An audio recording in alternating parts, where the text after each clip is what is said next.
Nilisema mimi neno mshangazi ni mwanamke mwenye umri mkubwa akamtaka kijana mdogo. Na bahati nzuri ukisikiliza mule nilifafanua.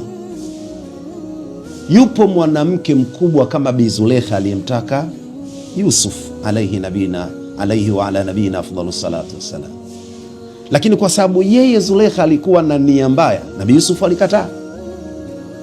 Yule alikuwa mshangazi, lakini ni mshangazi mwenye fikra na matendo machafu. Yusuf hakukubaliana na uchafu.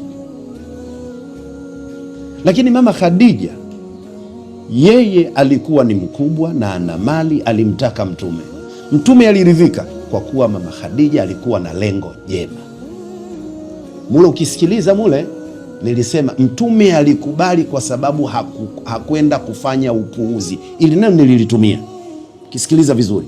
Alikubali Mtume sallallahu alaihi wasallam kwa sababu hakuwa na nia ya kwenda kufanya upuuzi.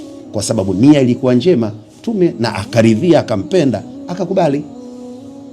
Sasa shida, kuna vitu viwili hapa. Kitu cha kwanza, watu wamelihukumu ili neno kuwa ni la kihuni. Kitu ambacho mimi siungi mkono, kwamba mshangazi ni neno la kihuni, bali ni neno la kimtaani. Laiti lingekuwa la wahuni tu neno hili, isingekuwa hao mashehe wote wanaopiga kelele wanaolaumu wanalijua. Kwani wao wahuni? Neno la kihuni mnalijuaje nyinyi? Maanake ni neno la kimtaani.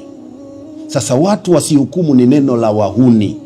Maneno ya kimtaani yako mengi. Mfano, mjomba, kuna maana halisi alafu kuna maana ya mtaani.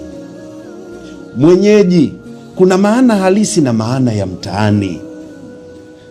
Chakula, kuna maana halisi, maana ya mtaani. Sanduku, kuna maana halisi na maana ya mtaani.